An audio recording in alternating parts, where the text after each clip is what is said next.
então dar início a esta sessão de trabalho. Nós, como sabem, vamos partilhar a experiência da LIPOR Portugal.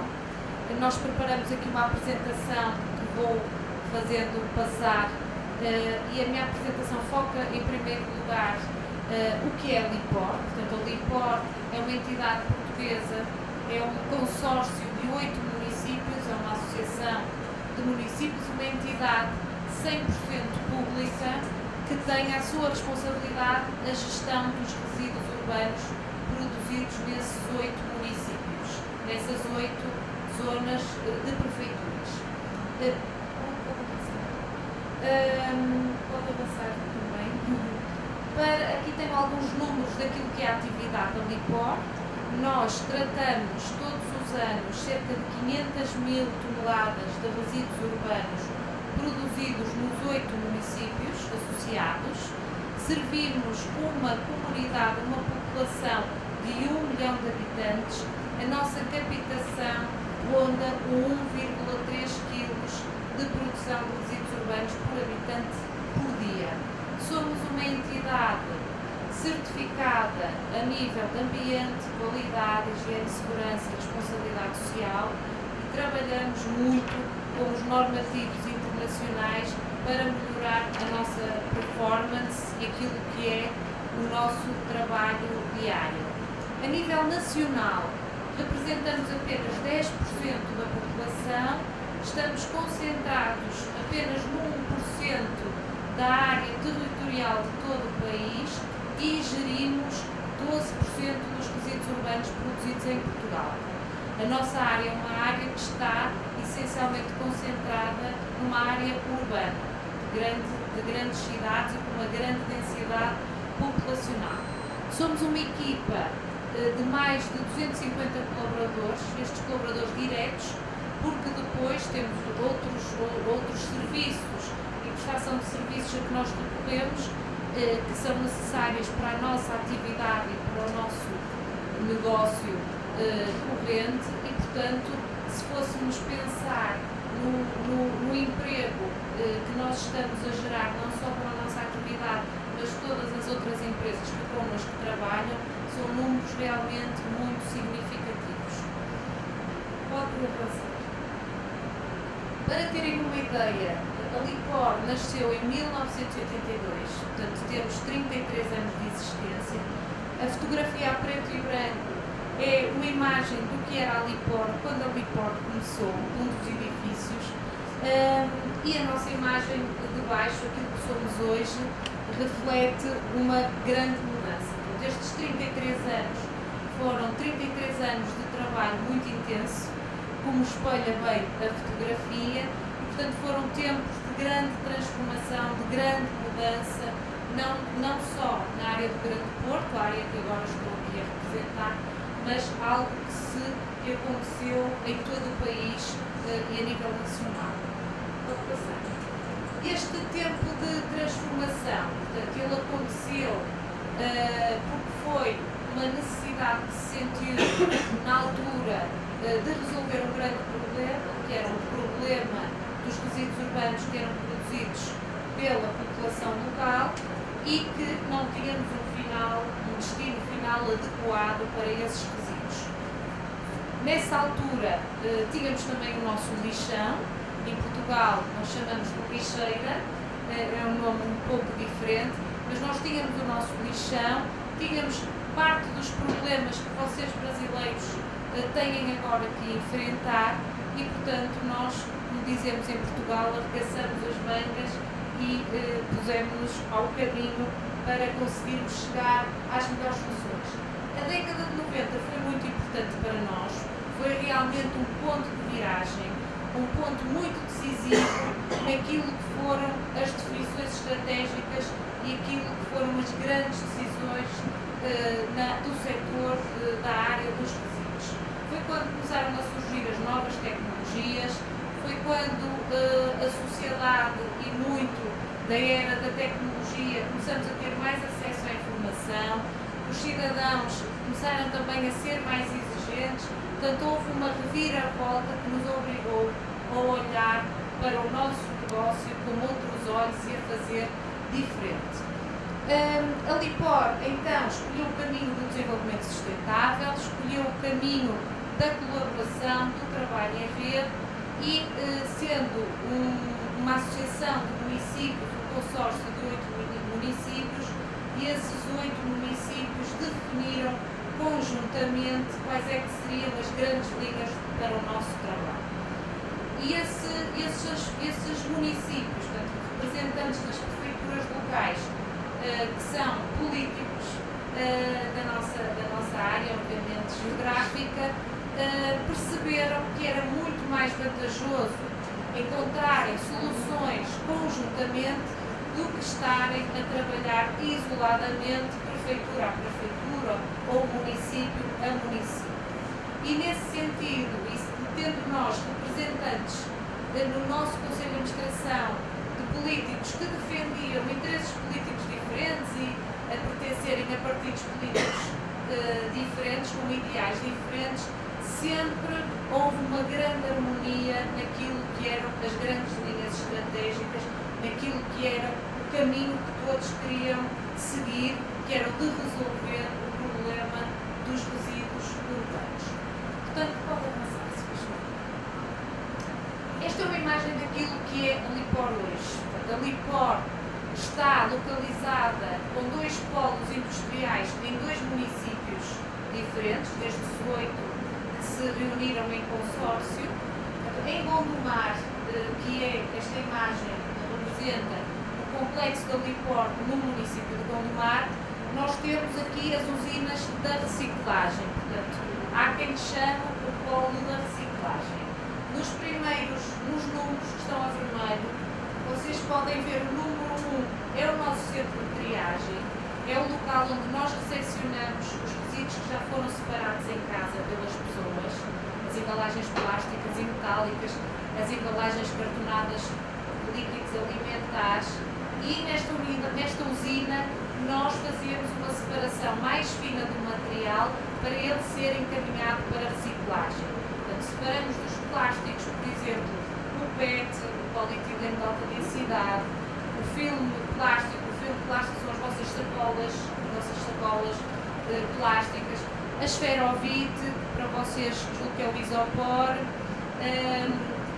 o PVC, portanto, separamos imensos tipos de plásticos que depois, consoante a sua tipologia, esses materiais são enfardados e, portanto, depois de estarem na forma de fardo, são encaminhados para a indústria recicladora para gerar novos produtos.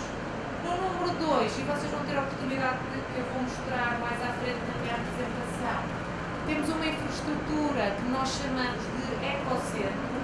O ecocentro, nós temos na nossa área de intervenção 21 ecocentros, espalhados pelos 8 municípios. São parques amplos que têm um horário de funcionamento, têm um funcionário que se encontra numa portaria para acompanhar a descarga dos resíduos quando algum cidadão ou alguma pequena empresa se desloca a esse sítio para deixar os seus resíduos, e permite ao cidadão que ele deposite resíduos de grandes dimensões, como o colchão velho, como o sofá velho, o mobiliário velho, o televisor que já não tem conserto, a geladeira, os computadores. Portanto, são equipamentos e resíduos de grandes dimensões que não seria possível depositar nos nos contentores que se encontram na via pública. O número 3. Não pagam, é gratuito. No número 3 temos a nossa usina de compostagem. Nós aqui recebemos apenas resíduos alimentares, restos alimentares e resíduos verdes, também provenientes da coleta seletiva, de circuitos de coleta seletiva. O processo acontece nesta usina, a uma escala industrial. Produzimos um composto para aplicar na agricultura, um composto 100% natural, não tem químicos, um produto orgânico. Este nosso composto é utilizado por produtores de vinho nas vinhas, é utilizado por produtores de hortícolas, é utilizado por cooperativas de agricultores, etc. Nesta usina de compostagem, o produto que se chama Nutrimais, este nosso composto para ir para a agricultura tem o nome de Nutrimais, ele é comercializado e tem uma elevada qualidade. Pelo facto de ter uma elevada qualidade, ele é muito procurado, e isto deve-se ao facto do material de origem, a matéria-prima que entrou nesta usina de compostagem, ter uma excelente qualidade logo à chegada. E tem esta excelente qualidade porque é proveniente da coleta seletiva. E, portanto, para terem uma ideia, o resíduo, quando chega a esta usina, só tem cerca de 2% de rejeitado. Portanto, é uma excelente qualidade. Está totalmente, praticamente pronto a ser processado na sua totalidade. O número 4 é a nossa Horta da Formiga, assim chamamos, é o nosso centro de demonstração de compostagem caseira. Nós neste espaço promovemos visitas escolares às crianças das escolas, não só dos 8 municípios, mas nós já começamos a receber visitas de crianças que vêm de outros municípios vizinhos, que não são os nossos associados. Promovemos aqui cursos de formação, ensinamos a população e a comunidade local a fazerem a compostagem caseira ou doméstica em sua casa, ensinamos como é que podem promover a agricultura biológica em sua casa, ensinamos como é que devem fazer, por exemplo, a poda de árvores se tiverem no seu espaço de pomar em casa, ensinamos cursos sobre as ervas aromáticas, como é que elas podem ser cultivadas.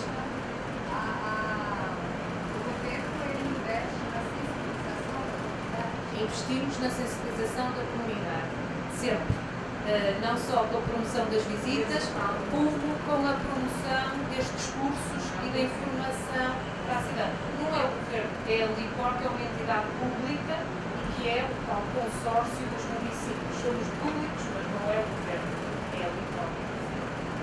Depois, no número 5, temos o nosso hoje chamado Parque Aventura. O nosso Parque Aventura era o nosso antigo lixão, em 1982, daquela imagem que mostrei há pouco.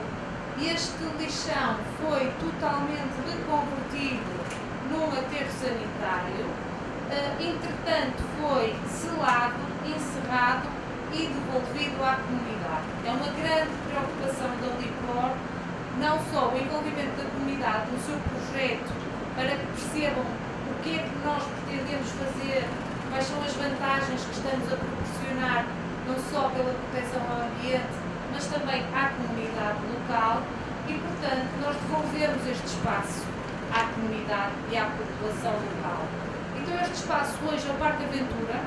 O Parque Aventura é um parque verde, como podem ver. É um parque que está aberto de maio a setembro. Como sabem, o clima em Portugal é diferente do clima aqui no Brasil, e o período de maio a setembro é o período da nossa primavera e do nosso verão.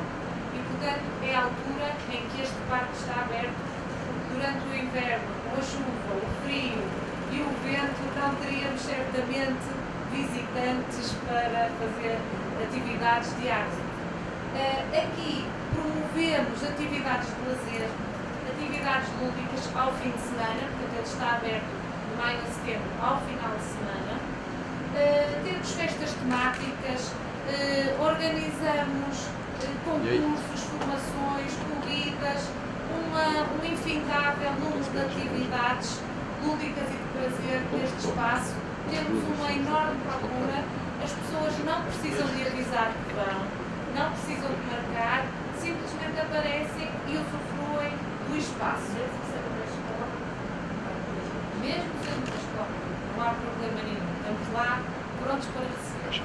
O número 6 são plataformas que dão apoio às usinas da reciclagem e às usinas de compostagem, apoio operacional. O número 7 é o nosso edifício administrativo, onde se encontra a equipa técnica e de gestão, e que também é um espaço importante. O segundo polo está localizado no município da Maia. Neste polo encontramos a nossa central de valorização energética e o nosso aterro sanitário anexo à central de valorização energética.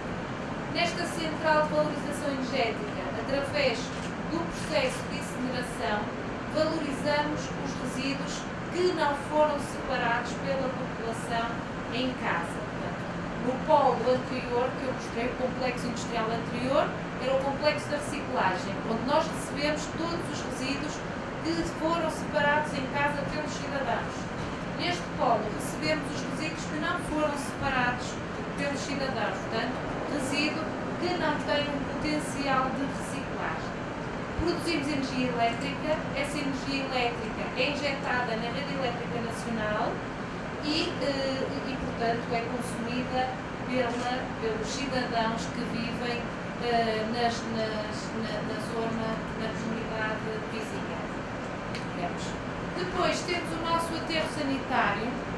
O nosso aterro sanitário recebe essencialmente os subprodutos que resultam da operação de valorização energética. Temos ainda uma estação de tratamento de águas residuais, que é o número 3, e já agora aproveito ainda uma curiosidade para referir que a nossa central de valorização energética produz energia suficiente para abastecer uma comunidade de 150.000 habitantes. Sim, nós vendemos a energia à rede elétrica nacional.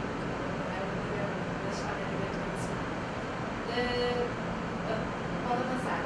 Eu agora iria mostrar um bocadinho o que é que acontece nestas usinas que acabei de apresentar, mostrar-vos algumas imagens do interior e dos contentores que nós utilizamos para promover a coleta seletiva.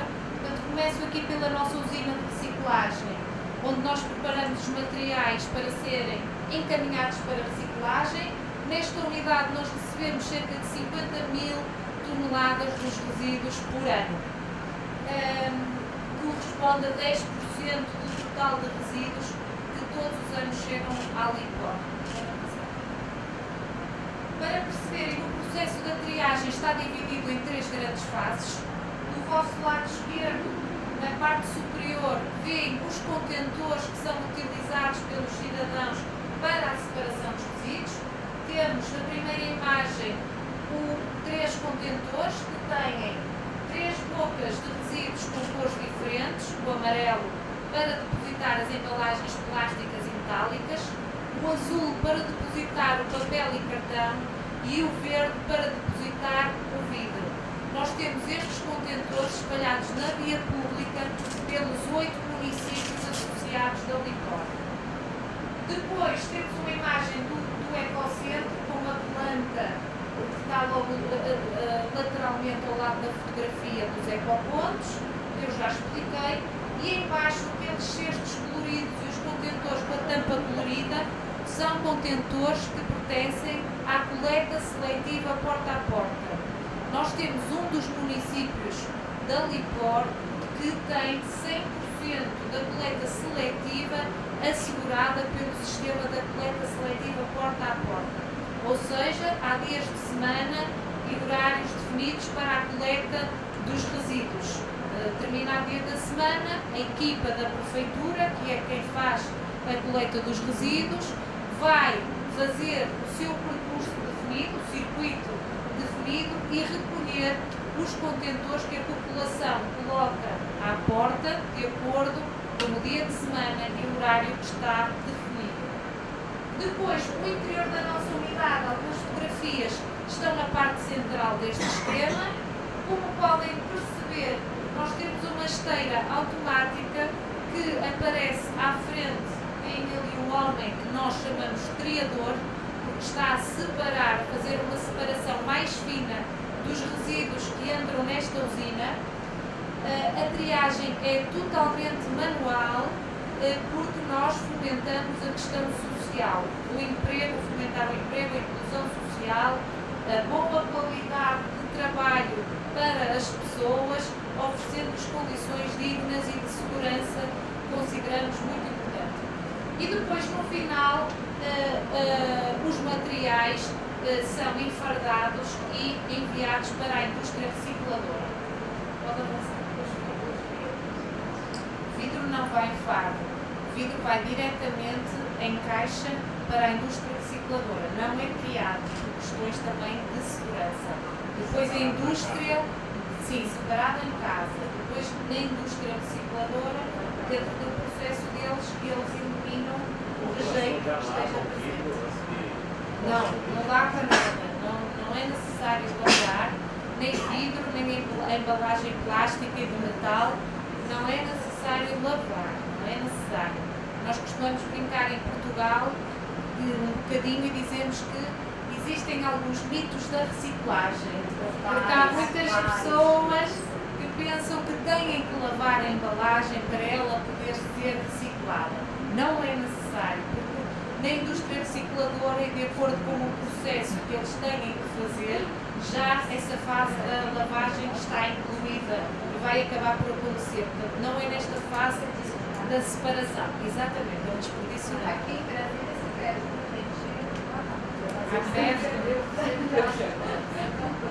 não há necessidade.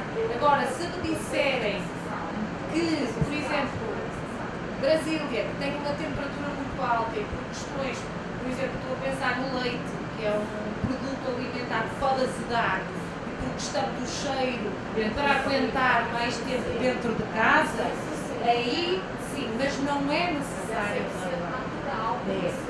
Não é necessário lavar. Na nossa usina da compostagem, onde produzimos o composto para aplicação na agricultura, esta unidade tem uma capacidade instalada para processar 60.000 toneladas de resíduos orgânicos, e os resíduos orgânicos são os restos alimentares e os resíduos verdes. Como disse, tudo proveniente da colheita seletiva para no final termos um produto de elevadíssima qualidade. O nosso produto está certificado por uma entidade Sátiva e, portanto, o que confere acrescenta ainda mais valor quando o cliente final compra o nosso produto da garantia da qualidade. 10% dos resíduos que a Lipor também recepciona são encaminhados para esta usina. Pode avançar? Mantendo o esquema da reciclagem ou da triagem, aqui também o processo divide-se em 3 grandes fases. Na primeira fase, podem ver o tipo de resíduos que nós recebemos. Temos ali restos de legumes, cascas de legumes, de frutas, pão, os resíduos verdes na parte de baixo. Nós, para conseguirmos ter estes produtos com qualidade e provenientes da colheita seletiva, juntamente com as prefeituras, definimos circuitos especiais para esta coleta. Nós, em Portugal e na área do Grande Porto, temos um setor de restauração muito forte. Muitos restaurantes na nossa área do Grande Porto. Então, nós criamos circuitos especiais para a coleta destes resíduos só nos restaurantes. Chamamos a este circuito Operação de Restauração 5 estrelas. E então são circuitos que estão definidos nos 8 municípios, que percorrem apenas e exclusivamente, neste caso, restaurantes, para recolher os restos alimentares. Os restaurantes tiveram todos formação de como é que deveriam proceder à separação dos resíduos, foram-lhes oferecidos contentores próprios para eles poderem fazer essa separação e depois a equipa das prefeituras vão fazer a recolha. Está alguém responsável no restaurante pela entrega do contentor e a recolha no momento da coleta e, portanto, funciona muito bem. Temos ainda outras recolhas nos grandes shopping centers, temos as praças de alimentação, uma grande produção de restos alimentares, temos os mercados, grandes mercados, as feiras, as cooperativas que vendem produtos hortícolas e que, quando o material não está com boa qualidade, ele é encaminhado também para a nossa central. Fazemos ainda a coleta em cantinas, em escolas, em hospitais e, portanto, a nossa estratégia inicial foi atacar os grandes produtores dos restos alimentares para conseguirmos dessa forma obter uma quantidade que justificasse a operação, obviamente, na nossa usina de compostagem. Relativamente aos resíduos verdes, eles são recolhidos também nos nossos ecocentros, temos um contentor próprio para recolher os restos das podas, das relvas, da jardinagem. Recolhemos também resíduos nos cemitérios. Eu julgo que aqui no Brasil também existe muito o culto aos familiares que já partiram, em Portugal também, e portanto nós temos sempre as nossas campas decoradas com flores e portanto nós fazemos recolha nos cemitérios e valorizamos as flores que depois acabam por já não estar em bom estado, são encaminhadas para a nossa usina de compostagem e são valorizadas. No âmbito destes circuitos aos cemitérios, depois acabamos por acrescentar outras coletas e neste momento estamos a coletar as velas que acabam por ser valorizadas, são encaminhadas para uma indústria que aproveita a cera, aproveita os copos de plástico. Portanto, temos todo esse processo já de valorização deste tipo de materiais também assegurado, como as embalagens dos detergentes da limpeza. Há uma série de materiais que depois começamos a sentir também havia uma oportunidade de segregação e de encaminhamento para reciclagem e valorização. O nosso composto final, quando produzido, pode ser vendido, comercializado na forma polvorenta, com o aspecto da terra, castanho, ou em forma de grânulos e pellets. Portanto, nós temos uma variedade de produtos de composto disponíveis para o mercado e, obviamente, depois, dependendo do produto, há também um preço diferente, um destino final diferente e, portanto, temos estas particularidades também aqui consideradas. Pode avançar. A nossa usina de valorização energética tem uma capacidade para tratar cerca de 400 mil toneladas de resíduos urbanos por ano. Ela funciona com 2 linhas em contínuo, mas está preparada para aumentar a sua capacidade de processamento. Quando planeamos esta infraestrutura, deixamos a possibilidade da construção de uma terceira linha para aumentar a capacidade de processamento nesta instalação. Pode avançar. Aqui um pequeno resumo do processo e algumas imagens do que acontece no interior desta usina. Aqui, como eu já referi, os resíduos são misturados, os resíduos não foram separados em casa das pessoas. Valorizamos ainda a sucata no final do processo e enviamos para reciclagem. Portanto, no fundo, temos aqui 2 produtos que são comercializados, a energia elétrica e as sucatas. Pode avançar. E para completar o nosso sistema integrado de gestão de resíduos a nível de usinas de tratamento de resíduos urbanos, temos ainda o nosso aterro sanitário, como eu referi há pouco, essencialmente para recepcionar os subprodutos da valorização energética dos resíduos urbanos. A estratégia da LIPOR segue todas as orientações, não só da legislação nacional, mas da legislação europeia. Sempre o nosso grande objetivo é aumentar as taxas de reciclagem, reduzir a deposição de resíduos urbanos em aterro sanitário. Pode avançar. Valorizamos o biogás, portanto, que é produzido nesta infraestrutura. Pode avançar.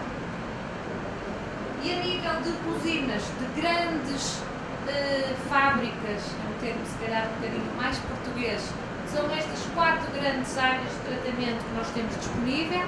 No entanto, temos outros projetos que complementam a atividade das grandes usinas, como é o caso da compostagem caseira e da horta da formiga, que há pouco eu tinha apresentado quando mostrei a fotografia aérea da LIPOR. Portanto, é um projeto muito interessante de educação e sensibilização ambiental, é um projeto de prevenção, porque nós estamos a evitar a produção de resíduos, a evitar que resíduos cheguem às instalações da LIPOR, portanto, são logo valorizados em casa das pessoas. Temos alguns dados estimados e, para o nosso caso concreto, de Portugal e da nossa área geográfica que a compostagem caseira, a promoção da compostagem caseira, permite reduzir anualmente cerca de 300 kg de resíduos orgânicos por compostor. Vocês, eu acho que usam um outro nome, não é compostor, composteira, exatamente. É um valor significativo e quando então multiplicamos este valor pelo número de habitações ou locais onde se promove a compostagem caseira, é um número que começa a ter a sua expressão. Pode avançar? O chorume é no aterro sanitário, não é? Com a degradação da matéria orgânica, liberta-se o lixiviado, que é o que nós falamos do chorume. Nós, obviamente, o aterro sanitário é uma obra de engenharia e, portanto, é um projeto de engenharia com toda a impermeabilização, contempla toda a impermeabilização, a recuperação do biogás e, portanto, isso está tudo a ser recuperado. O lixiviado é enviado para a ETAR, Estação de Tratamento de Águas Residuais, que eu há pouco mostrei, e nessa estação de tratamento de águas residuais, pelo processo de osmose inversa, é feito o tratamento do lixiviado. No final, o lixiviado aparece-nos como água, límpido, transparente como água, com uma qualidade que é controlada em laboratório, com uma qualidade de tratamento excelente, de tal forma que ele é devolvido ao rio local, natural e sem qualquer problema.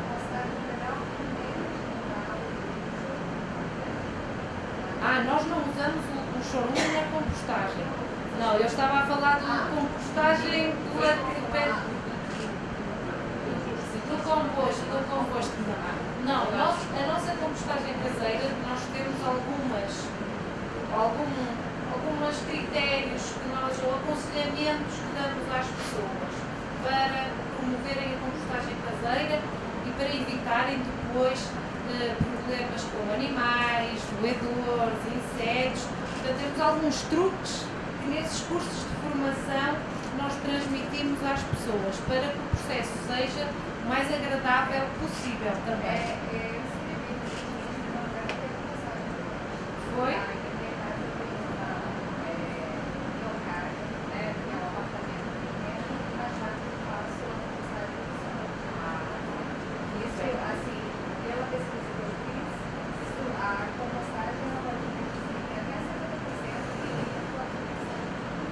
Sim, porque no Brasil, e isto é importante, e agora de acordo com o que referiu, a composição de resíduos portuguesa é muito diferente da composição de resíduos brasileira.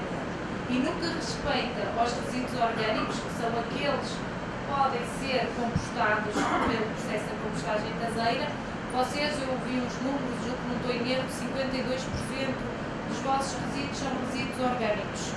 Pelo menos eu vi este número em alguma apresentação. Em Portugal o valor é mais baixo. Nós estamos neste momento entre os 35% e os 40% de resíduos orgânicos na composição global dos nossos resíduos. Mas parabéns, eu acho que agora têm que começar a passar a palavra e tentar captar outras pessoas para também promoverem a compostagem caseira. Algumas fotografias dos nossos projetos de compostagem caseira. Nós temos vários projetos de envolvimento com a comunidade em que cada vez mais as pessoas vivem em apartamentos, em prédios em altura, não têm jardim, não têm possibilidade de cultivar os seus produtos para consumo próprio e então nós desenvolvemos um projeto que se chama Horta à Porta. Este projeto, Horta à Porta, destina-se a essas pessoas que não têm espaço terreno. É um projeto que foi promovido com as prefeituras, mais uma vez, sempre em parceria, e é um projeto em que se escolheram espaços que não estavam a ser ocupados, ou espaços municipais. Temos hortas que já são promovidas em empresas, portanto são espaços privados em que a empresa fornece para os seus funcionários um espaço de terra para que ele possa promover a agricultura biológica. Já temos hortas em hospitais com fins terapêuticos e, portanto, disponibilizamos um espaço de terreno que nós chamamos em Portugal de talhão, é uma parcela de terreno, para que as pessoas interessadas em promover a agricultura biológica e a compostagem caseira o possam fazer. É assinado uma declaração de compromisso entre o cidadão e a Prefeitura e a LIPOR para que sejam seguidas as regras que estão definidas. Existem regras, não podem utilizar químicos, têm mesmo que seguir a agricultura biológica, só podem utilizar o composto produzido a partir da compostagem caseira e produzido no local. Os bens de consumo, os produtos hortícolas, têm que ser para consumo próprio. Temos outros projetos em que os talhões, esta parcela de terreno já é maior e tentamos fomentar a criação de emprego e, nesses casos, permitimos a venda dos produtos. Portanto, temos já uma série de projetos desenvolvidos nesta área, pensando sempre na componente social, pensando sempre na melhoria da qualidade de vida do cidadão e educando e sensibilizando e dando um grande contributo para a cidadania que nós pretendemos atingir. Pronto, eu falei há pouco de uma plataforma que tinha espaços que davam suporte às nossas usinas operacionais. Portanto, temos espaços como uma linha para tratar os resíduos que nos chegam no circuito da coleta dos cemitérios. Temos linhas para tratar os recicláveis de maiores dimensões e que por vezes são necessários desmantelar. Temos uma linha para tratar os equipamentos, os resíduos de equipamentos elétricos e eletrónicos, as geladeiras, a televisão, o computador velho, o fogão e por aí fora. E temos ainda uma plataforma onde recebemos os resíduos verdes, porque eles, antes de serem encaminhados para a usina de compostagem, podem sofrer um pequeno tratamento, como seja a trituração, podem-nos chegar ramos muito grandes e que são necessários, antes de serem encaminhados para a nossa usina de compostagem, serem triturados.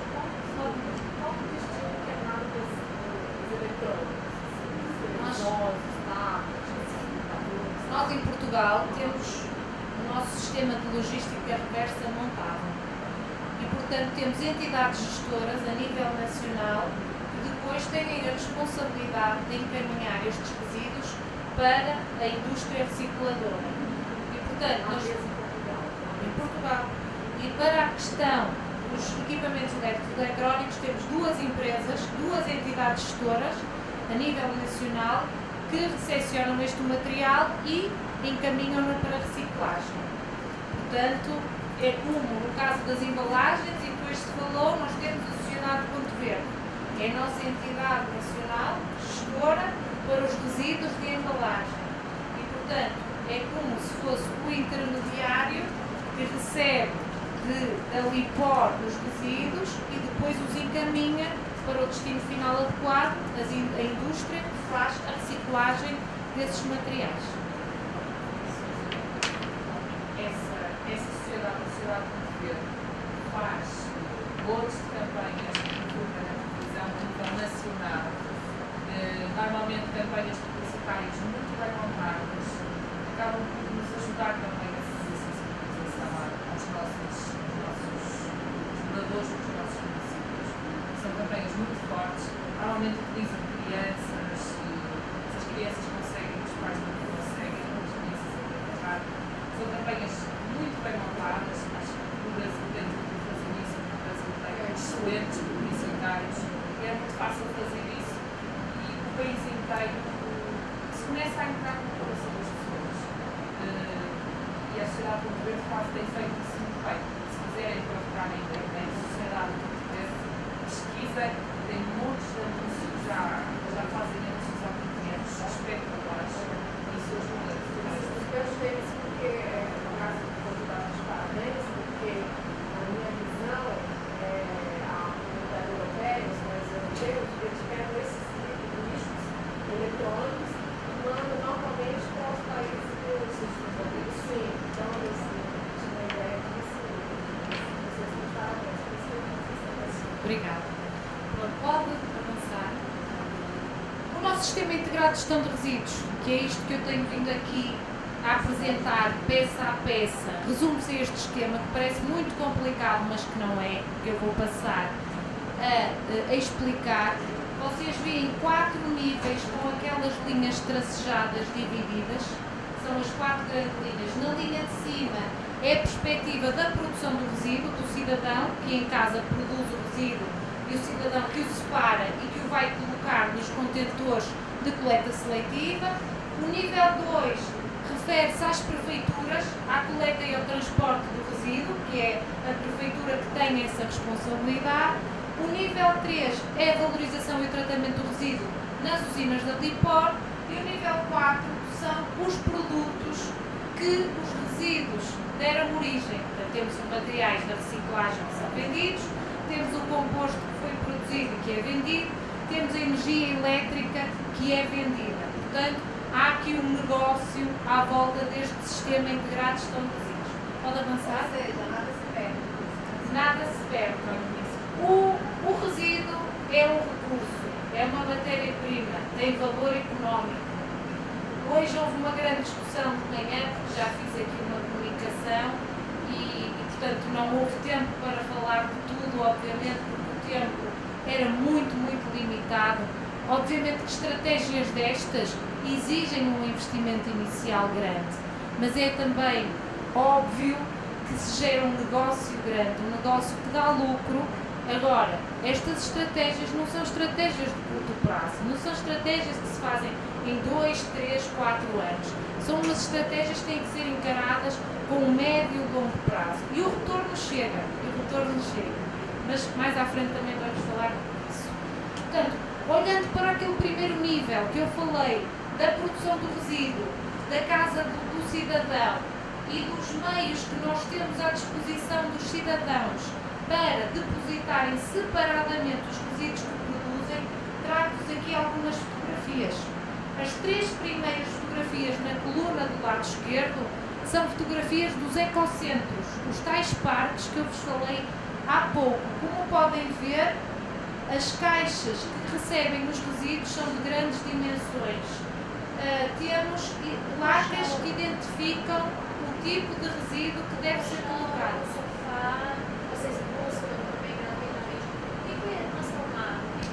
O colchão e o sofá pode ser entregue voluntariamente pelo cidadão que se dirige a estas infraestruturas. No entanto, há um cidadão que não tem carro, que não tem forma de pegar esse resíduo, as prefeituras têm circuitos especiais para recolher esses resíduos. O município apenas tem que telefonar para a prefeitura, dizer que tem o colchão para entregar, é marcada uma hora, um horário e a prefeitura vai à casa do município. Entretanto, vai para a Lipor, o colchão tem aquelas molas metálicas que ele é destruído e alguma parte pode ser aproveitada para reciclagem, o que não é, vai para a valorização energética. No sofá, a mesma coisa. Parte que pode ser dos materiais que são recicláveis, são encaminhados para reciclagem, a parte que não tem valorização possível vai ser valorizada energeticamente.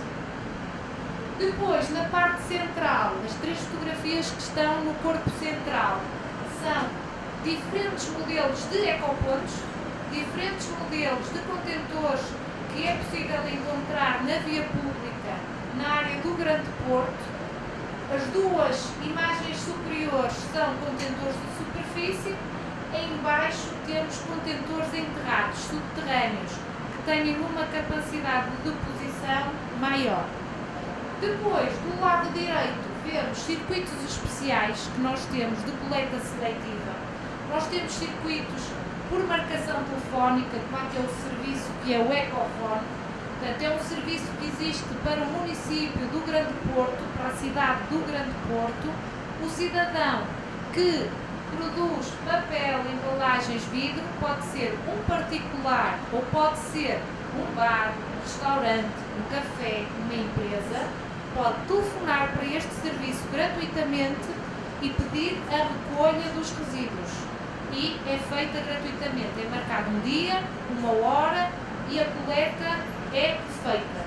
Temos recolha nas praias, temos circuitos, os contentores de cima são os da recolha seletiva porta a porta, do que acontece no município da Maia. Temos recolhas, já promovemos recolhas em estádios, temos recolhas em feiras, temos recolhas ou coletas, eu às vezes uso a palavra mais portuguesa, em os estabelecimentos comerciais, nas zonas, nós em Portugal dizemos a baixa, onde está concentrado o comércio local. Então, temos circuitos específicos já definidos para estas áreas e a coleta seletiva acontece. Pode mudar. Obviamente que tudo isto só faz sentido quando os cidadãos estão informados, quando estão sensibilizados, quando sabem exatamente o que é que vai acontecer ao resíduo que eles produziram, ao circuito completo. Portanto, o Alexandre vai falar sobre a questão da sensibilização, portanto eu aqui não vou gastar muito do meu tempo, ficam a ver algumas fotografias das atividades que nós promovemos, pode avançar, assim como o envolvimento da comunidade. Nós defendemos uma comunicação transparente, verdadeira, mesmo que seja difícil, verdadeira, porque este tipo de comunicação é importante para que o cidadão perceba que este projeto é para eles, é deles e que seja desenvolvido um sentimento de pertença. Isto também é meu, eu também sou importante, eu também posso dar a minha opinião, eu também posso sugerir. Portanto, nós desenvolvemos uma série de projetos para mantermos esta relação de proximidade com o cidadão. Porque o negócio da Lipor só acontece por causa do cidadão. Porque se o cidadão em casa não se separar, nós não vamos poder enviar materiais para reciclagem, não nos vamos poder vender, não temos negócio. Se o cidadão não separar o resto alimentar, o resíduo verde que chega à nossa usina de compostagem, nós não vamos poder transformar em composto, não vamos poder vender, não temos negócio. Portanto, a Lipor tem muito presente que o cidadão é uma peça fundamental neste puzzle de serviços que nós oferecemos, de processos de tratamento e de projetos que vamos, ao longo do tempo, desenvolver. Pode avançar? No nível 2, pode avançar, no nível 2 temos as prefeituras, a coleta e o transporte, que, como eu disse há pouco, é responsabilidade das prefeituras. Nestas fotografias podem ver algumas viaturas que são utilizadas para a coleta dos resíduos, são definidas rotas, são definidos dias de recolha, frequências de recolha, o número de vezes que vão fazer aquele circuito, são registados todos estes valores, as quantidades e, portanto, há um potencial de informação muito grande que é todo ele trabalhado e explorado. Pode avançar? Ao nível 3 eu já falei, portanto, é o tratamento do resíduo, o que acontece nas usinas da Lipor.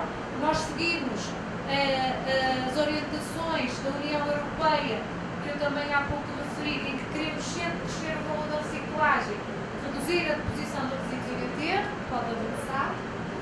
E depois, no último nível, os produtos, que são os produtos que nós vendemos, que resultam do processamento dos resíduos nas nossas usinas, os materiais que são encaminhados para a reciclagem, o nosso composto e a energia. Portanto, um sistema integrado de gestão de resíduos, para resumir aquilo que acabei de apresentar, portanto, é um conjunto de processos que se complementam, não competem entre si, não disputam entre si. Reciclagem é reciclagem, valorização energética é valorização energética, são todas peças importantes, não competem entre si. O que nós pretendemos é, obviamente, ter um equilíbrio, estabilidade, uma harmonia de soluções, porque uma solução sozinha também não iria ser a solução para a gestão dos resíduos urbanos. Precisamos ter sempre soluções que se complementam. Nesta perspectiva do trabalho em rede, da união das prefeituras em consórcio, ganhamos escala, portanto, e é com a escala que conseguimos montar um sistema integrado de gestão de resíduos. Não faria sentido uma só das nossas prefeituras montar um sistema integrado como este. não iria compensar o investimento, não iria ser eficiente e, portanto, mas ganhando escala e estando 8 municípios juntos, já tudo faz sentido e já tudo resulta bem. E, portanto, tudo isto se resume a um bom planeamento, a um pensamento de médio e longo prazo. Não podemos estar à espera dos resultados imediatos e de conseguirmos resolver o problema no curto prazo. Portanto, há um grande conhecimento técnico e operacional e, muito importante, a questão da resiliência. Não há receitas formatadas para a solução do problema dos resíduos urbanos. Cada caso é um caso. Há projetos que nós desenhamos e que até não correm como nós planeamos, não vão de encontro às nossas expectativas. É necessário mudar, nós mudamos. É necessário otimizar algum processo, alguma tecnologia, nós vamos trabalhar para otimizar e, portanto, esta capacidade de adaptação e resiliência é muito importante quando estamos também a definir as estratégias e a concretizar as estratégias de gestão de resíduos urbanos. Pronto, eu agora iria passar um pequeno filme, vocês viram ali em fotografias, em imagens e em palavras, escrita por mim, e agora iríamos passar um filme sobre o que é LIPOR, as nossas usinas, para terem uma noção de todo o trabalho que nós promovemos diariamente.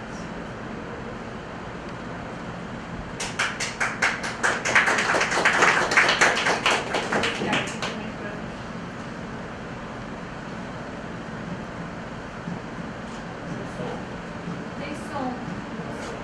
Tá? Não tem como. Ah, por isso que nós somos.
LIPOR, onde nós trabalhamos todos os dias e onde nos orgulhamos muito daquilo que fazemos.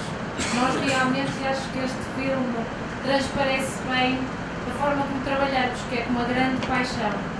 E nós desenvolvemos estes projetos para a comunidade com uma grande paixão. Bem, acho que foi possível ver ali o grande contraste que acontece nas nossas instalações. Espaços verdes, bonitos, com água, com animais. E realmente esta é uma grande preocupação nossa. É haver esta contrariedade tão grande entre o que é o lixo e um sistema onde se tratam resíduos e o lixo que nós todos desperdiçamos em nossa casa. Portanto, é quase olhar o verde. Nós, quando recebemos visitas nas nossas instalações, as pessoas ficam pasmadas, como é que ali se tratam resíduos. Aquilo é um jardim, é um parque verde, e, portanto, mas isto foi tudo trabalhado propositadamente pela grande equipa de técnicos e gestores e políticos que todos os dias se envolvem neste projeto do coração. Ver o nosso logotipo é um coração e nós fazemos isto tudo com uma grande emoção. Mas eu agora ia passar a palavra ao meu colega Alexandre, que vai falar sobre a educação, a sensibilização ambiental e o envolvimento dos parceiros. Mas quer colocar uma questão? Eu gostaria de parabenizar o Sr. São Borges, do Rio Grande do Sul, mais de 20 quilômetros daqui, e dizer que nós temos no Brasil muito que mudar. E no próprio evento de sustentabilidade não existe nada de reciclagem nem separação do lixo. No Brasil e no país todo. Poderia ter tido uma cooperativa, pelo menos atuando com algumas coisas. Aí cooperativa, aí que a gente vê, tem vários temas a serem debatidos, falei cooperativa. Na minha cidade tem uma cooperativa, mas botaram a prefeitura na justiça. Dão ajuda para a cooperativa cobra como o funcionário sai, o funcionário cobra da prefeitura. Então nós temos muito que aprender com vocês, né? Se a LIPOR quiser ir para São Borges, tem lugar. Nós estamos aqui receptivos para conversar, estamos aqui para evoluir em contactos e esta partilha é também com esse objetivo, mostrarmos o que fazemos e tentar ajudar os brasileiros. É verdade, então tem muita coisa para mudar, desde a questão de legislação. Para vocês verem, o meu aterro sanitário, ela faz 2 anos que está na FEPAM, que é o órgão lá ambiental, não consigo liberar. Então, se não mudar a legislação, o sistema, a gente nunca vai aprender. A gente só vai ficar sonhando com vocês, olhando vocês. Não, mas era o que eu disse hoje de manhã. Vocês a teoria já sabem, ou pelo menos transmitem-na. A política nacional já fala na logística reversa, fala na reciclagem, na inclusão dos catadores. Exato, fala nesta hierarquia europeia das opções de resíduos, em que o primeiro eixo é a prevenção, o segundo a reciclagem. Portanto, vocês a teoria já sabem, agora têm que dar o salto para a prática. Mas, obviamente, este salto para a prática, além do envolvimento dos políticos e de toda a equipa de gestão, não é? Necessita de planeamento. Não podemos começar assim, porque nos lembramos e vamos fazer agora qualquer coisa. Não, temos que sentar, refletir, planear, envolver todos os parceiros e todas as partes interessadas. E é possível concretizar o sonho. Vou pedir permissão para me retirar, porque eu estou viajando. Obrigado a vocês. Obrigada. Boa viagem.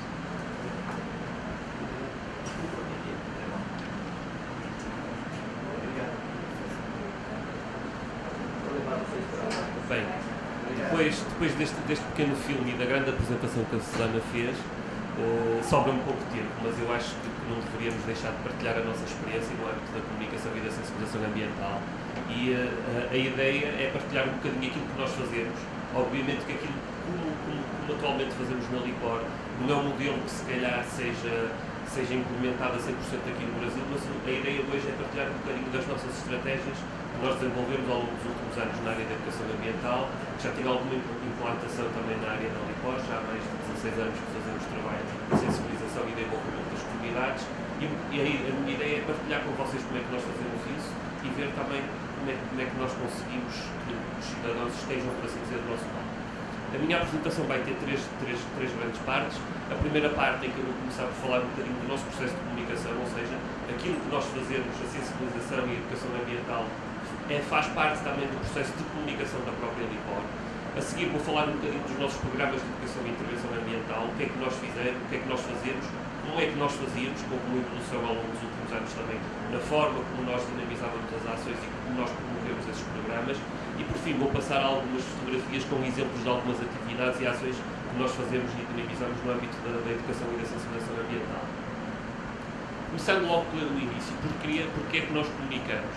Primeiro, queremos aumentar a confiança dos públicos, ou seja, que temos que perceber que o público e a população que mora na área do Alipor tem que estar em sintonia com aquilo que nós pensamos e tem que reconhecer na própria organização uma mais-valia para eles ao nível ambiental. Um dos nossos pontos tem a ver com a questão da transparência, a Susana já falou nisso, a questão de informar corretamente, responsabilizar as pessoas, porque as pessoas, como vocês viram, no nosso sistema integrado são logo o primeiro patamar, ou seja, a questão do consumo, a questão da deposição dos resíduos, a questão da colocação nos contentores corretos depende muito da população, portanto a população tem que estar informada e tem que participar do processo. O nosso grande objetivo é então gerar mudança no comportamento das pessoas e esta parte é muito difícil. Nós muitas vezes sentimos que estamos a fazer ações de sensibilização e também é muito difícil medir se efetivamente houve ou não uma mudança comportamental das pessoas que assistiram à ação. E por fim, evitar os fenómenos do NIMBY, Not in My Backyard, ou seja, todas as pessoas querem os resíduos tratados, mas ninguém quer nem sequer um contentor à porta de casa. Nós em Portugal temos essa experiência prática, mesmo as pessoas que dizem o ecoponto fica muito longe. O ecoponto é o contentor onde nós separamos os resíduos, mas ninguém quer que esteja à porta de casa dele, quer um bocadinho ao lado, à porta do vizinho, e sempre para o outro. E isto acontece não só a nível dos equipamentos, como também ao nível das unidades de tratamento. Daí que tínhamos que trabalhar esta questão com as comunidades e com as populações. O que é que nós fizemos então a nível interno? Desenvolvemos um processo em que identificamos aquilo que nós chamamos os stakeholders relevantes, ou seja, aquelas pessoas, aquele grupo, aquelas comunidades que nós precisávamos de trabalhar. E então a nossa ideia é identificar quais são então essas partes interessadas que são importantes para o trabalho que a Alipor faz. Essa é a primeira coisa, é saber para quem é que nós estamos a trabalhar e como é que nós vamos comunicar com essas pessoas. Só a partir daí é que conseguimos definir as estratégias. A seguir, identificar potenciais opositores, integrando-os e envolvê-los também no processo. Ou seja, muitas vezes as pessoas são opositores porque não conhecem a realidade, não percebem qual é que vai ser o futuro da gestão de resíduos ou o futuro da construção de uma unidade. E nós temos que perceber logo, desde o início, quem são essas pessoas e como é que nós vamos envolvê-las em todo o processo. Porque só assim é que vamos conseguir ter sucesso na nossa missão. Nós ali definimos também, elenquei ali três grandes áreas que nós temos que ter em consideração. A questão dos agentes políticos e os decisores, os políticos locais, regionais e internacionais. A questão dos meios de comunicação social é uma coisa que nós trabalhamos. A comunicação social tem uma dupla vertente, pode ser extremamente positiva se quisermos passar a mensagem para chegar à população, para chegar à comunidade, como a doutora Joana deu o exemplo, por exemplo, da Ponte Verde, que é uma entidade que utiliza muitos meios de comunicação para conseguir realizar a sensibilização. E por fim, a questão dos produtores de resíduos, sejam eles grandes produtores ou de população, também temos que ter esse grupo em consideração. Ao nível da Alipor, foi desenvolvido um trabalho interno onde fizemos uma matriz para identificar então, estes tais stakeholders, estas tais entidades, as pessoas que nós tínhamos que envolver no nosso processo, e nós identificamos aqui aquilo que nós chamamos os fornecedores e exploradores, ou seja, algumas das nossas unidades de tratamento de gestão de resíduos estão entregues a empresas terceiras, terceirizados, como vocês dizem, para fazerem a exploração. No caso da valorização energética e da compostagem, são empresas externas que operam as nossas unidades. Portanto, é um stakeholder importante também para nós, e identificar. A questão dos clientes de serviço e de produto, ou seja, as pessoas que nos entregam os resíduos e as pessoas que nos compram os produtos que resultam das nossas unidades também são pessoas que nos interessa ouvir, que nos interessa perceber, para identificar-nos como stakeholders. Obviamente, os municípios, as prefeituras, o nosso acionista, as entidades a quem nós prestamos um serviço de gestão e tratamento de resíduos, os colaboradores, ou seja, todos os funcionários da Alipor são uma parte importante do nosso trabalho. A questão da comunidade, da população e, obviamente, aquilo que nós chamamos de entidades reguladoras, como no nosso caso, a Agência Portuguesa do Ambiente, o Ministério do Ambiente e agora também a ERSAR, que é a entidade reguladora dos serviços de água e resíduos, que também são as entidades, por assim dizer, oficiais às quais temos que reportar e de acordo também com a legislação que é produzida por eles, temos que nos adaptar. Como é que nós então fazemos esta questão da avaliação de como é que nós comunicamos com os stakeholders? Primeiro definimos aquilo que nós chamamos os indicadores de acompanhamento das nossas atividades de educação e comunicação ambiental. Temos ali alguns dos indicadores que nós utilizamos para medir a nossa atividade. o número de pessoas abrangidas nas nossas ações, o número de notícias que saem sobre a Liporp da comunicação social, um indicador que nós controlamos, o número de acessos ao nosso site e ao nosso portal, o número de visitas de estudo que recebemos nas nossas unidades. Tudo isso são, por assim dizer, indicadores de monitorização e acompanhamento da atividade que fazemos. Outro instrumento que nós utilizamos também para a avaliação é o barómetro de opinião, em que fazemos um inquérito à população. É feito um inquérito por uma empresa de estudos especializada na questão dos inquéritos e da estatística, em que faz um estudo junto da população residente nos 8 municípios para avaliar a percepção que eles têm da organização e dos serviços que prestamos. E temos um inquérito de satisfação de clientes, ou seja, fazemos um inquérito às pessoas que estão envolvidas connosco, seja ou porque nos compram produtos, ou porque nos entregam materiais, ou porque nos sensibilizamos em ações de sensibilização, feedback que eles têm sobre o trabalho que nós fazemos. E fazemos esta monitorização de forma independente. É uma empresa terceira que faz isto para nós não termos qualquer tipo de influência nos resultados obtidos neste estudo. Como fazemos então a comunicação com os stakeholders? Nós definimos anualmente aquilo que nós chamamos do nosso plano de comunicação e educação ambiental. Neste plano entra uma vertente daquilo que nós chamamos de comunicação interna, tudo o que é planeado ao nível da comunicação interna para os colaboradores e para os stakeholders internos é definido neste plano, e aquilo que nós chamamos também da comunicação externa. Nós anualmente, no final de cada ano, preparamos o plano de comunicação do ano seguinte. Obviamente que isto é uma previsão, mas é um instrumento muito importante, porque nós aqui conseguimos definir todas as grandes atividades que a organização irá desenvolver ao nível da comunicação e da educação ambiental no ano seguinte. Alguns exemplos de ações e de ferramentas que nós utilizamos para envolver e para comunicar com a comunidade. Vou dar aqui só 2 exemplos muito rápidos, aquela que está ali no meio que diz obrigado, ou seja, nós anualmente comunicamos à população qual é a quantidade de resíduos que a Liporp conseguiu enviar para reciclagem. Fazemos um agradecimento direto à população. Isto é um cartaz que normalmente sai na comunicação social ou tem um outdoor, inclusive da Liporp com esta informação, e é uma forma que nós temos também das pessoas perceberem que o comportamento delas foi valorizado. Posso dizer outro que está ali, por exemplo, do lado esquerdo, que é a Conversas Sustentáveis, é uma atividade que nós fazemos na FNAC, que é um shopping no Porto. Ou seja, nós, uma quinta-feira, mais ou menos 3 a 4 vezes por ano, fazemos uma sessão nesse espaço para sensibilizar as pessoas. Uma questão importante que eu resolvi colocar aqui especificamente para o caso do Brasil, é importante também comunicar às pessoas o que é que aconteceu. Nós, quando fizemos o encerramento das lixeiras e dos aterros, foram desenvolvidas estratégias de comunicação e de divulgação junto da população do que é que aconteceu aos espaços onde antigamente eram colocados os resíduos, neste momento estão desativados. E então, aquela parte que nos reabilitar foi uma brochura que foi feita a 4 encerramentos da Liporp. A figura de baixo que vocês veem é uma que foi encerrado no município da Póvoa de Varzim, que agora é um aeródromo, uma pista onde podem aterrar pequenas aeronaves. Ao lado é o aterro de Ilusim, que também já foi encerrado, que é o Parque de Aventura, neste momento. E em cima é o Parque da Ciência, que é no município de Matosinhos, e que também foi outro dos aterros que nós encerramos. O objetivo então é depois comunicar à população que o espaço que foi usado durante dezenas de anos para a reposição dos resíduos está encerrado, não se vai colocar lá mais nada e este espaço é devolvido à comunidade. Portanto, a nossa ideia é essa, é que as pessoas percebam que nós também queremos que as pessoas utilizem depois o espaço que nós conseguimos recuperar.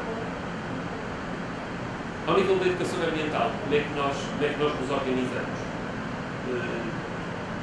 Nós começamos por desenvolver programas de educação ambientais com um caráter anual, ou seja, no nosso caso em Portugal começavam em setembro do ano e acabavam em junho do ano seguinte, ou seja, seguiam um calendário escolar. Começamos a perceber que isto não era suficiente. O que acontecia era que do início do ano letivo para o ano letivo seguinte, esta questão era um bocadinho perdida pelas escolas e pelas instituições escolares. Então resolvemos remodelar e repensar a forma como nós desenvolvíamos os programas e resolvemos dividir também as atividades que nós proporcionamos no âmbito da educação e da sensibilização ambiental em 3 grandes eixos. E então resolvemos dividir naqueles eixos que nós chamamos Liporp Informa, Liporp Interage e Liporp Educa. No âmbito do LIPOR Informa, nós aqui enquadramos três grandes atividades. Aquilo que nós chamamos de Academia LIPOR, apostamos muito na formação e então desde 2014 e em 2014, no final do ano, já conseguimos desenvolver este projeto. Tem muito a ver com aquilo que nós chamamos da formação, não só para a comunidade em geral, como também para os técnicos municipais. É uma vertente que nós temos muito importante. Atrás. A formação acreditada a professores, ou seja, nós desenvolvemos formação para os professores que estão na nossa área de intervenção e nós pomos formação acreditada porque em Portugal há uma entidade que certifica a formação que é válida para a profissão na carreira, no caso dos professores. Nós fizemos essa certificação junto com o Conselho Científico da Formação de Professores em Portugal para sermos uma entidade credenciada. Os nossos técnicos de educação ambiental estão credenciados para dar formação aos professores.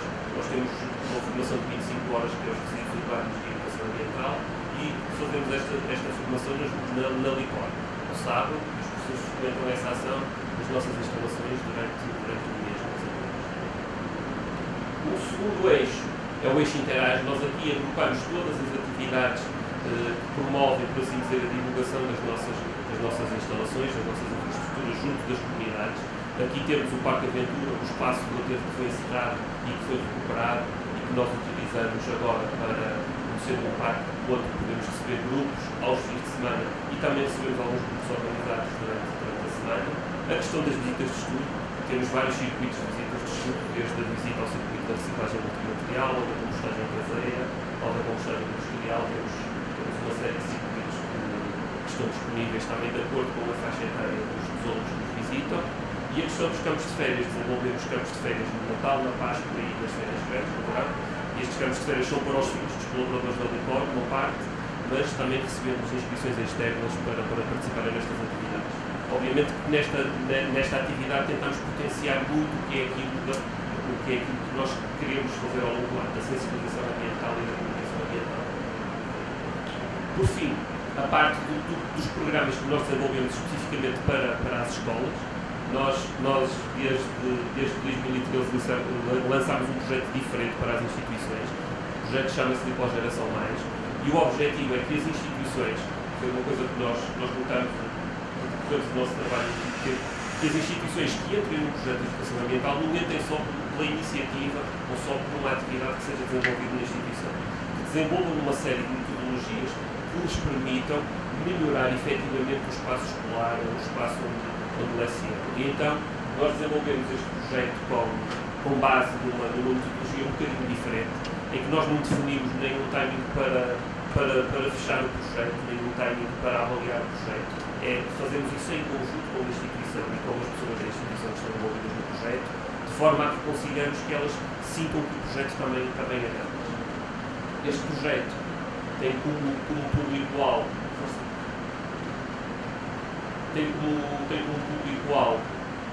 essencialmente as instituições de ensino escolar, mas nós agora alargamos também um bocadinho a outro tipo de instituições sociais, centros de dia, até elas também são outras instituições que estão inscritas neste projeto. Portanto, o processo, as áreas-chave de intervenção, nós intervimos ao nível da prevenção de resíduos urbanos e aqui tratamos de tudo, desde a reutilização, reciclagem, separação de resíduos. Neste grande tema, por assim dizer, cabem todas estas temáticas. E a questão do desenvolvimento sustentável, onde gostamos muito mais na questão da sustentabilidade, das práticas da agricultura biológica, das questões do consumo sustentável e, por assim dizer, nós nestas duas grandes áreas conseguimos encontrar toda a temática do projeto. Obviamente, objetivos, aumentar a participação no processo de separação multimaterial, ou seja, nós queremos que as pessoas se parem mais com estas ações de sensibilização e criar uma oferta educativa, ou seja, uma oferta de qualidade em que eles se sintam envolvidos e que adotem os comportamentos que nós divulgamos nestas práticas de educação ambiental.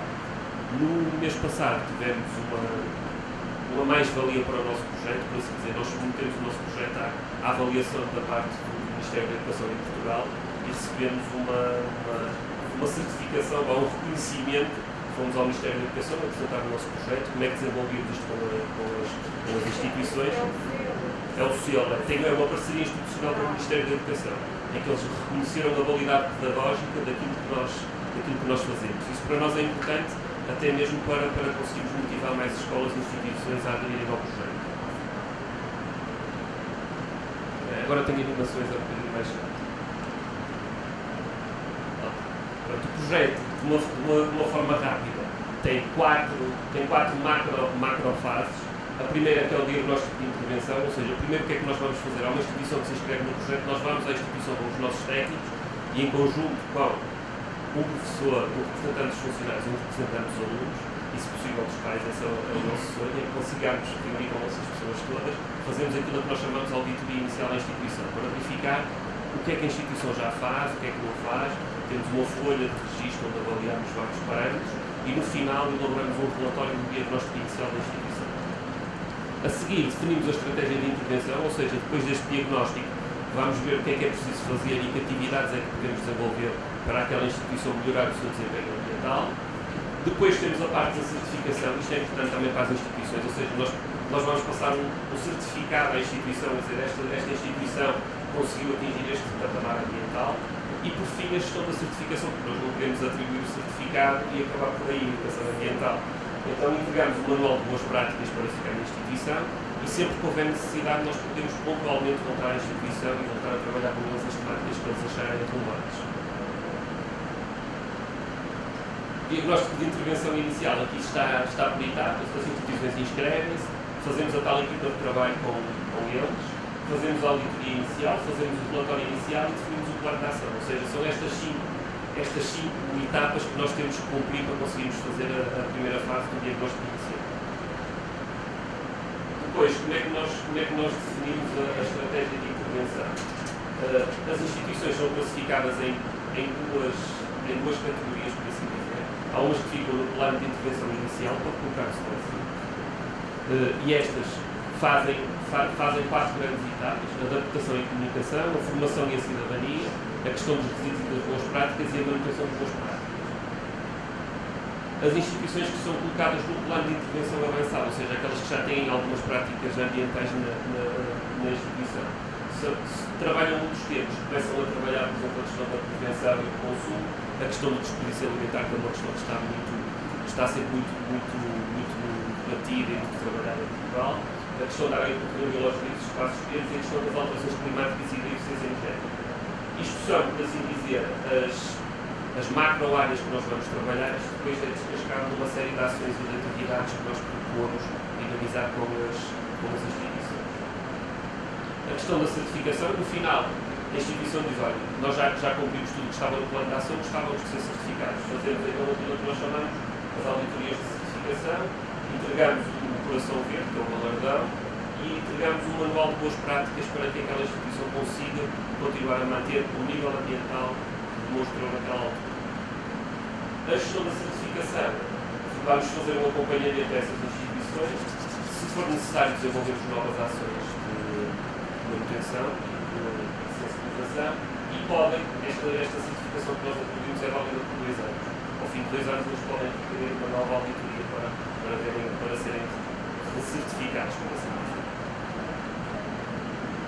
O projeto, então, tem aqui, por assim dizer, os outputs do projeto. Nós esperamos uma otimização da gestão dos resíduos. Isto ainda acontece muito nas instituições de ensino e, por exemplo, nós vamos estar a fazer isso nestes moldes. O equilíbrio da gestão dos recursos. Muitas vezes as instituições dizem-nos que não têm equipamentos para a recolha de resíduos suficientes. É logo uma das primeiras queixas que nós sentimos no terreno. Quando vamos fazer a auditoria e vamos visitar a escola, verificamos porque é que acontece que os equipamentos não estão nos sítios corretos, onde há mais geração de resíduos ou não estão disponíveis para onde deveriam estar. Então, é logo uma das coisas que nós identificamos. Pretendemos então consolidar as boas práticas e elevar a consciência ambiental das comunidades. Só para terminar, vou então para a terceira parte, mas vou ter que ir ali porque tenho que passar os slides. O que é que eu vou passar agora? Vou passar fotografias de algumas atividades que nós desenvolvemos no âmbito da educação e da sensibilização ambiental.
só fui ali porque senão a animação demorava muito mais tempo e isso acho que já deu para ficarem com uma ideia para depois também terem a oportunidade de fazer perguntas. Só para terminar, uma questão que a Susana tinha falado é a questão da mudança e das pessoas perceberem que quanto ali são muito importantes no sistema. A questão da Ponte Verde, vou lançar um desafio ali ao colega de multimédia, que é colocar um vídeo que eu tenho aqui, um pequeno filme, que é de 2 minutos, que é o exemplo de uma ação que a Ponte Verde já fez há uns 2 anos, mas que é para perceberem em que género de eixo de comunicação é que eles atuam. Eles são muito focados em responsabilizar o cidadão, em dizer que o papel deles é importante, e acho que era importante vocês também verem este género de informação que eles tentam passar. Deixa eu ver só se eu consigo encontrar aqui no meio destas coisas. Talvez no vídeo.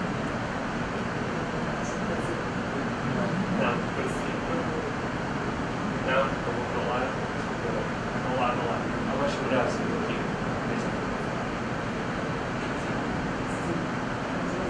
Pode ser essa.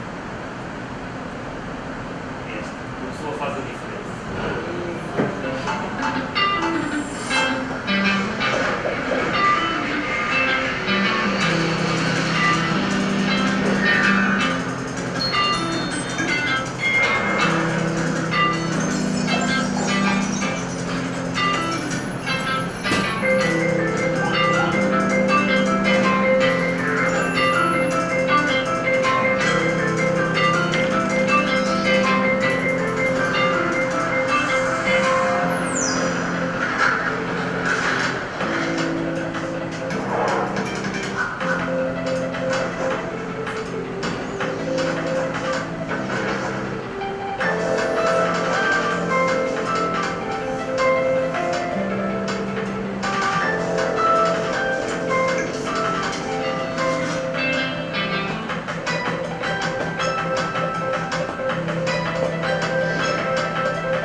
As criancinhas, Esse não é.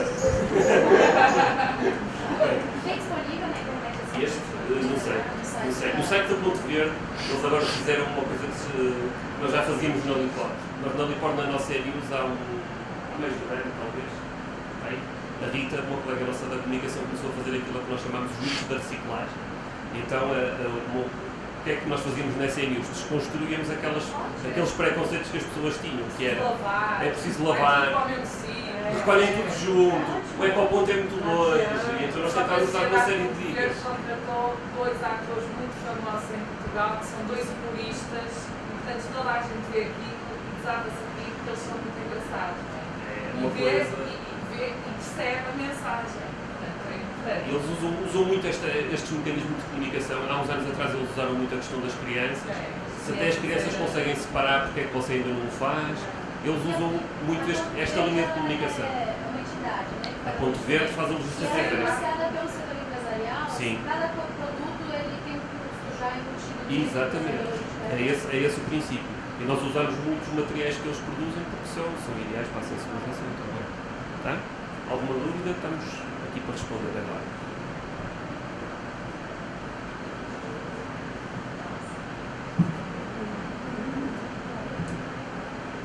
Quais as dificuldades que vocês colocam mais nesses 30 anos? Vocês começaram todo esse processo de transformação. Aqui no Brasil, vocês devem ter escutado muito nos eventos, eu vi que vocês estavam entrando muito na plateia também, né? Assim, quando vocês tinham um na mesa, tinham os outros na plateia. Vocês conseguiram perceber também o que a gente está ansiando muito de mudança, tanto quem está falando como quem está questionando, né? E a gente coloca essa questão da dificuldade técnica e financeira, mas a gente sabe que também tem essa mudança de paradigma da população, essa transformação de cultura. Mas nesses 30 anos vocês chegaram a essa forma como associada, de vocês conseguirem fazer a gestão, de vocês terem setor empresarial, União Europeia, governos regionais, e todo mundo trabalhando interligado. Vocês conseguiriam dizer para a gente, olha, para quem ainda não começou, o ideal é o que a gente pode ir fazendo por aqui, o que a gente consegue ir avançando, todos esses desafios. Você já veio para a capital, vocês foram lá no lixão, né? Então é complicado. Nós realmente tivemos muitos desafios ao longo dos 30 anos, não é? Já são 33 anos de vida e de experiência. Obviamente que cada tempo, cada ano tem os seus desafios, porque isto foi um projeto que foi sendo construído ao longo do tempo, step by step, e realmente nada aconteceu por acaso, nem nada aconteceu de um dia para o outro, nem nada aconteceu em simultâneo. Foram as coisas de uma forma faseada. Na minha opinião, e aqui acaba por ser um bocadinho a minha opinião pessoal, depois vou passar a palavra ao Alexandre para ele falar um bocadinho. Tivemos alguns desafios, mas o grande orgulho, e é mesmo um orgulho dizer isto, é que conseguimos ultrapassar sempre as dificuldades com as quais nos deparamos.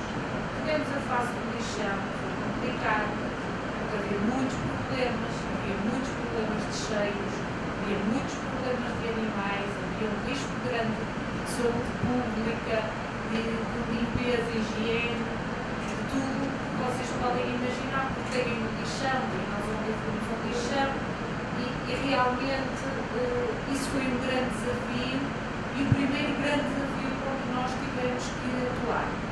Até porque nessa altura a população, desconhecendo o que poderia ser feito, não é? Receava muito as decisões políticas que fossem tomadas, porque por não conhecerem o desconhecido, não é? Com receio e com medo. E esse processo acabou por ser muito bem sucedido e com sucesso, também porque se definiu uma estratégia, porque se planeou uma ação num determinado prazo de tempo em que se conseguiram identificar as diferentes fases que o processo poderia ter que passar. E a questão da comunicação transparente com a comunidade, de chamar a comunidade a promover sessões públicas para esclarecer o que é que iria acontecer naquela área, naquele município, o que é que a prefeitura estava a planear, em que os políticos iam e participavam nessas sessões públicas juntamente com os técnicos da LIPOR, em que estava a equipa toda a dar a cara perante o desconhecido da comunidade. Estavam, portanto, de alma e espírito aberto a tentar demonstrar que era vantajoso para todos. Portanto, isto foi um grande desafio que correu muito bem. Correu tão bem que nós, para todas as usinas que construímos, e criamos comissões de acompanhamento. Comissões de acompanhamento foram grupos que representavam a comunidade local, que foram convidados a discutir os projetos com os políticos e com a LIPOR.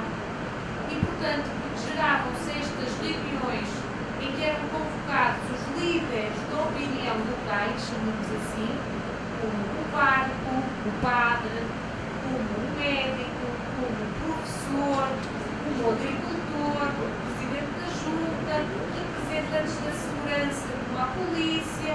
Portanto, juntavam-se ali um grupo de pessoas que tinham sido previamente convocadas para discutir o projeto, esclarecer dúvidas e para depois serem disseminadores da mensagem perante a restante comunidade. Se essas pessoas identificadas como líderes da opinião, como pessoas que a comunidade seguia, se percebessem esse projeto e depois fossem transmitir a mensagem, nós já iríamos conseguir captar não só a atenção, mas a credibilidade das pessoas. Portanto, nós fomos deparando com os desafios, mas fomos atuando imediatamente com ações para evitar que surgissem outros problemas e que nós nunca tivemos. Eu ontem referia numa reunião de trabalho, a LIPOR nunca teve nenhuma manifestação contra o seu projeto em 33 anos de vida. E nós conhecemos muitos outros projetos que atuam nesta área, que têm manifestações dos cidadãos, da comunidade local, de ONGs, de ONGs, e nós nunca tivemos, porque trabalhamos muito esta relação de proximidade. Entretanto, outro grande desafio, a mudança de mentalidades, a mudança de comportamentos, o fazer crescer esta sensibilidade para a valorização e a proteção do planeta.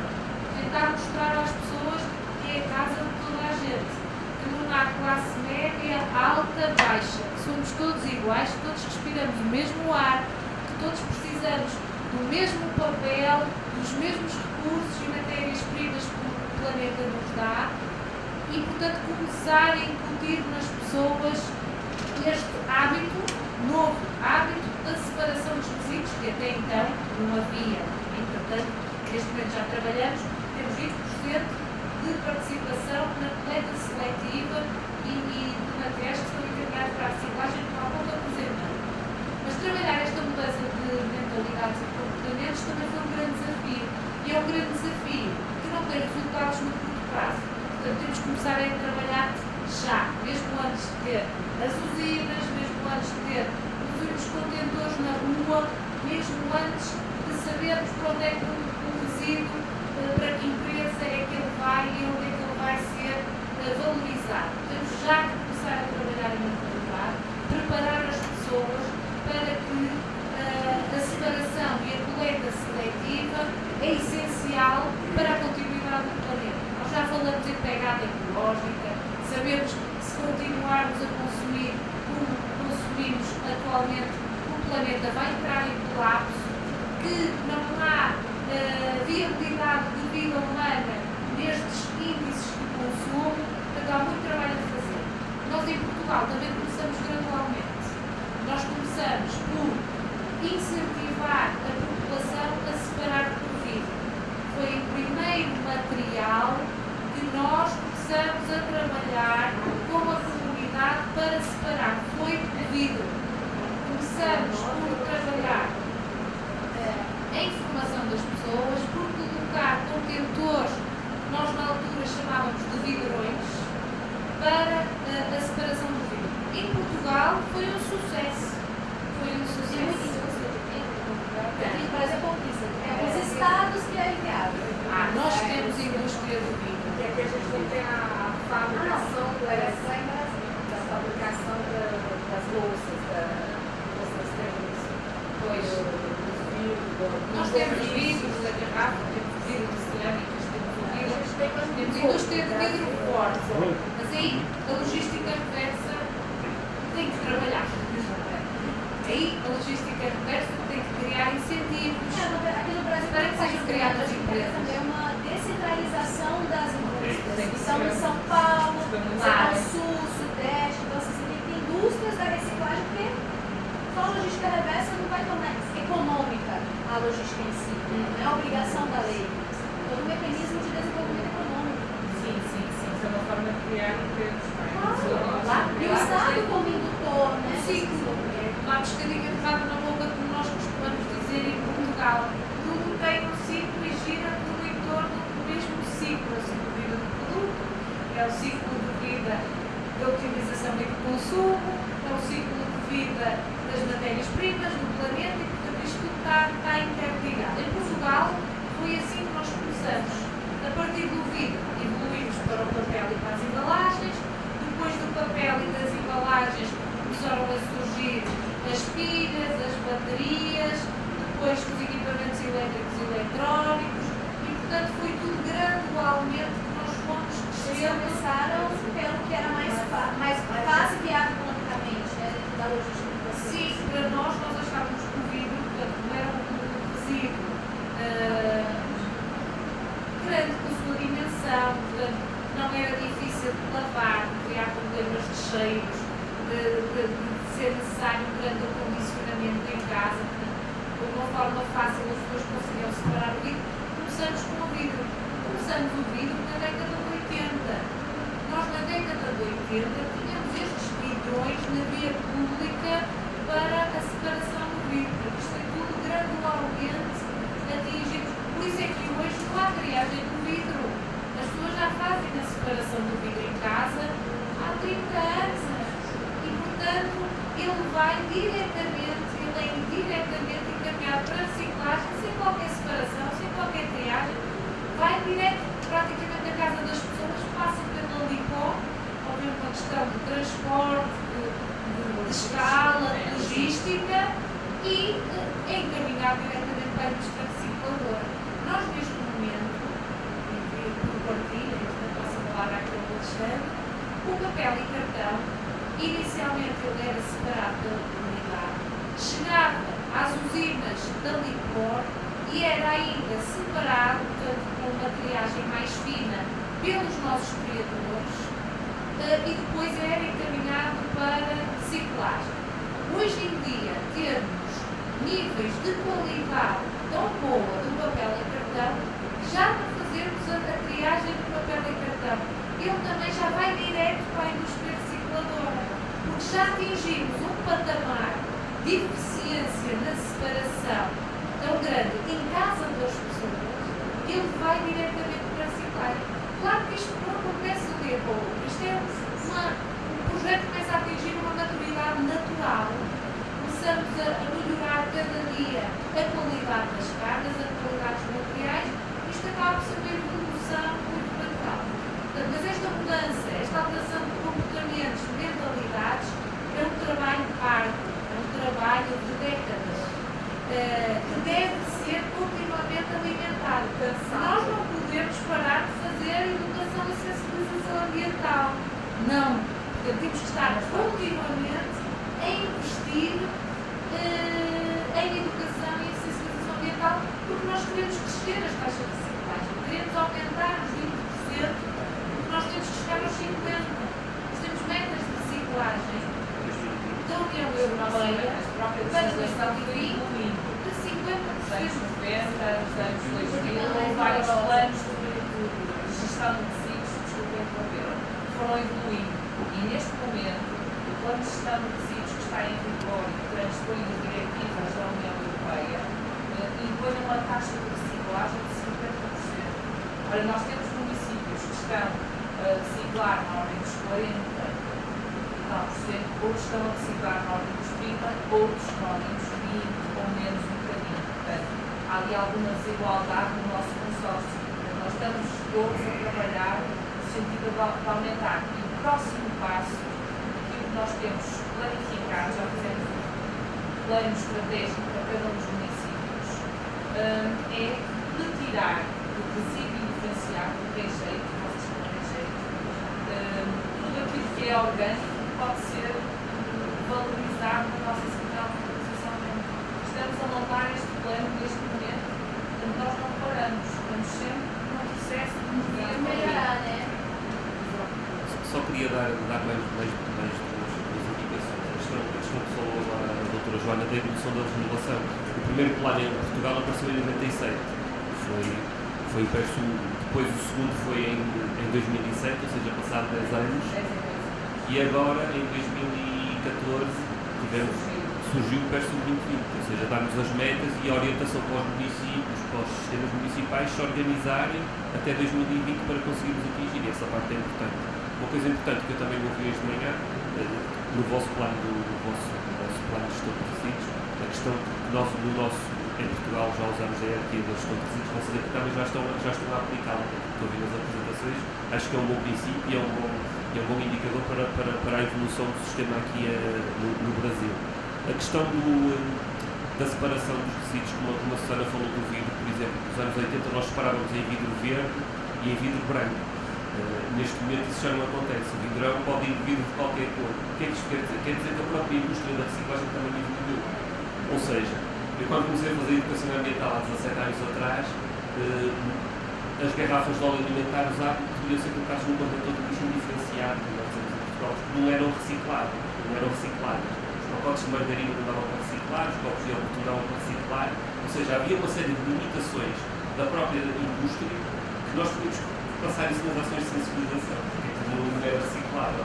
Hoje em dia, qualquer embalagem de uso doméstico é tudo reciclável. Na nossa lei também, apesar de não ser divulgado, né, ao chão, mas tem essa tendência das empresas fazerem produtos mais recicláveis possíveis, né, reutilizável ou reciclável. Inclusive, você pode ir ao supermercado e ir lá, se você deixar aqui no Brasil, você pode fazer eles deixarem a embalagem lá da pasta do pelo dental, por isso você pode deixar a embalagem lá. Só que aqui tem tudo, assim, só que não é praticado. Mas a questão da indústria, a indústria evoluindo em si, tanto mais matéria-prima, vai obrigar também à otimização do sistema e ao melhoria do desemprego. Relativamente às questões da sensibilização e da comunicação ambiental, acho que aqui no caso do Brasil, daquilo que eu vi, da realidade que eu conheço, acho que aqui um desafio que vão ter é a questão do envolvimento das ONGs e a questão do envolvimento das associações que trabalham a questão social da comunidade. Isso é essencial para conseguir evoluir. Porque, efetivamente, em Portugal não há muito esta pressão das associações, mas aqui isso existe. E a realidade que nós vimos no lixão, e a realidade que nós vemos no dia-a-dia, justifica perfeitamente isso. Não é só uma questão não é uma questão ambiental, é uma questão também social. Ou seja, acho que vamos ter que arranjar uma maneira de trabalhar as coisas em simultâneo. Trabalhar a vertente ambiental, mas também a vertente social. Hoje, desculpa, né? Quando você separar, mas por que você não separa do mar? Não já separa aqui, separa do caminhão, né? Exatamente. Não existe essa separação. Então as pessoas usam isso como Uma desculpa. Mas isso é uma desculpa, mas que tem que se ver se é uma desculpa ou se é mesmo verdade. Porque se misturarem mesmo no caminhão, temos um problema muito grave, não é? Porque aí a questão da transparência e da verdade está-se a perder. E em projetos destes. se estimula ver quando você tenta separar e depois vê que o lixo é misturado. Então ela se estimula. Lá na minha cidade acontecia isso. Eles tiveram uma campanha publicitária muito boa, todo mundo ficou muito sensibilizado.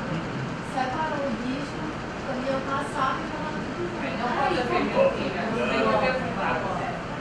Pode que as pessoas descobrem. As pessoas têm que perceber como é que Não, descobre o caminhão Mas passava ainda na falta frente. muito essa consciência de como fazer essa coletização, porque a gente trouxe da Europa, de alguns países, não sei se ele traz de Portugal, mas o movimento ambientalista no Brasil importou essas lixeiras de 4 cores, né? Colorido, 5, 10 cores, né?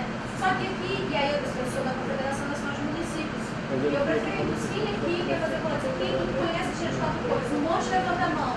Falei, vocês querem fazer coletização de 4? Queremos, a gente quer. Você tem a prefeitura? Eu falei, então, mas esquece tudo. Falei, vocês têm 4 caminhões para fazer a coleta? Vocês vão fazer, porque a separação diferenciada, ela só se justifica se você tiver a coleta diferenciada. Mas a gente trouxe isso bonitinho da Europa, mas a gente não trouxe o restante do sistema para implementar isso. Então, a primeira coisa que a gente, dentro dos mitos da reciclagem, eu diria que o mito da coleta seletiva seria tirar isso das 4 cores. Aqui no centro de disposição a gente tem essas lixeiras coloridas, mas não tem. Eu não sei como é que essas empresas conseguem ganhar tanto dinheiro sabendo que não aplica. Nessas empresas que vendem essas lixeiras coloridas, que é bonitinho, mas não tem um município no Brasil que não. Acho que tu separa alguns tipos diferentes de material, mas ainda não chega 4, garrafa, papel, enfim.